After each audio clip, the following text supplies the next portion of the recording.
Hello guys, welcome back. So இன்னைக்கு Sunday match விளையாட போனேன். மேட்சை தோத்துட்டேன். ஸோ வீட்டுக்கு வந்து ஃப்ரிட்ஜில் என்ன சாப்பிட இருக்குன்னு தரது பார்த்தா ஃப்ரிட்ஜில் ஒன்றுமே இல்லை.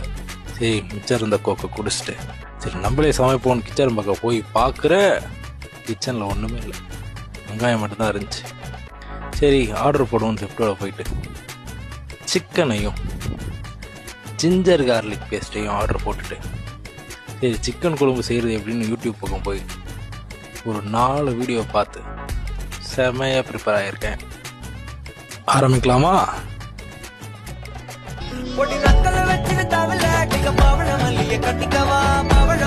கட்டிக்கவா